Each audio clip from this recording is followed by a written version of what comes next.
के लिए, कौम के लिए कुछ करना चाहते हैं। सलाहुद्दीन अय्यूबी ने फरमाया, अगर मुसलमान के दुश्मन न होते तो हम पूरी दुनिया को फतेह कर लें। गौर कीजिए इस जुमले पर, गौर कीजिए इस जुमले पर। अगर एक मुसलमान दूसरे मुसलमान का दुश्मन न होता, अगर एक मुसलमान दूसरे मुसलमान का दुश्मन न होता, अगर एक मोमिन दूसरे मोमिन का दुश्मन न होता तो हम पूरी दुनिया को फतेह कर लेते। हैरानी की बात है, हमारी कौम के लोग न जाने किससे मार खा के आके घर में बैठ के सब्र कर रहे हैं, और सगे भाई की बात आ रही है तो कोर्ट और कचहरी के चक्कर लगा रहे हैं। नामर्दी का दौर आज हमारी निगाहों के सामने है। रसूलुल्लाह की नामूस की बात आ रही है, घर में खामोश बैठे हुए हैं। ए मेरी कौम के जवानों, तुम्हारे सर पर जो इज्जत का ताज है ये मुस्तफा की जूतियों का सदका है। हमें जो चैन की जिंदगी मिल रही है ये मुस्तफा की नालैन का सदका है। हमें जो जमाने ने सर पे उठाया हुआ है ये नालैन मुस्तफा का सदका है। हम तो बड़े फख्र के साथ कहते हैं, या रसूल अल्लाह ये नाज़ ये अंदाज हमारे नहीं होते, झोली में अगर टुकड़े तुम्हारे नहीं होते, मिलती ना अगर भीख हुजूर आपके दर से इस ठाठ से मिनटों के गुजारे नहीं होते। बेदाम ही बिक जाइए बाजारे नबी में, इस शान के सौदे में खसारे नहीं होते। जब तक के मदीने से इशारे नहीं होते, रोशन कभी किस्मत के सितारे नहीं होते। हुजूर के बनके तो देखिए आप। जिंदाबाद। सब जवाब दे माशाअल्लाह या रसूल अल्लाह। जिंदाबाद जिंदाबाद।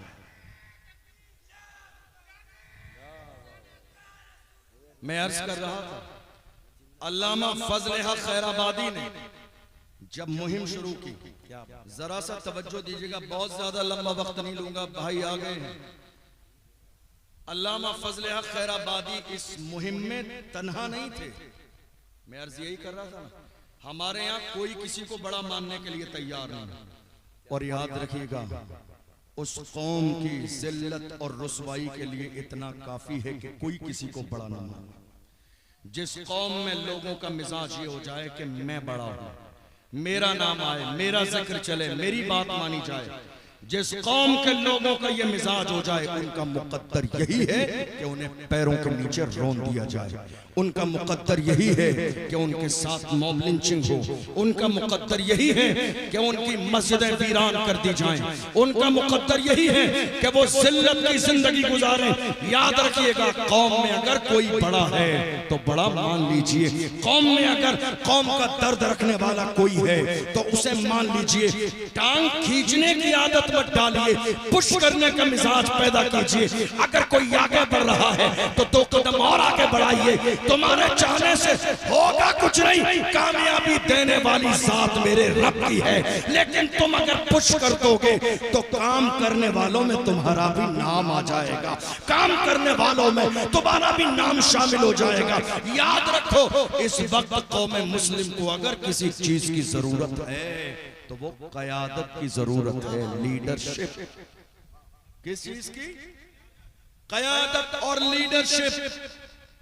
हमारे यहाँ सब कुछ चल रहा है, न लंगर की कमी है, न उर्स की कमी है, न चादर की कमी है, न मोमबत्ती शरीफ और अगरबत्ती शरीफ की कमी है।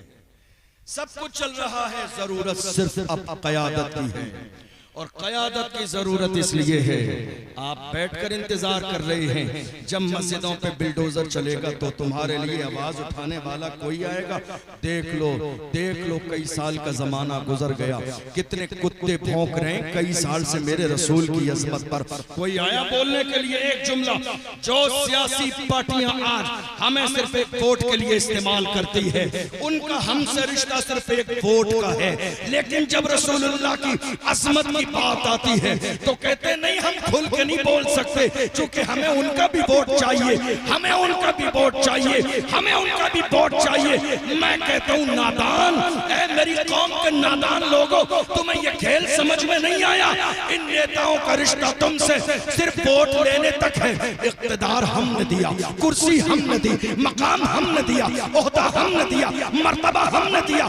जब लेकिन रसूलुल्लाह की अज़मत की बात आई तो ये कभी डिप्रेशन का शिकार है, कभी शहर छोड़ के चले गए, कभी शादी में चले गए, कभी दूसरे मुल्क में चले गए, सिर्फ इसलिए कि पैगंबर आज़म की बात आई है। अगर रहेंगे बोलना पड़ेगा, नहीं बोलेंगे तो हमारा वोट खराब हो जाएगा। ए जालिम इंसानों, याद रखो, याद रखो, तुम्हें जिस कुर्सी पर वोट के जरिए हमने बिठाया है उससे तुम्हें उतार भी सकते हैं।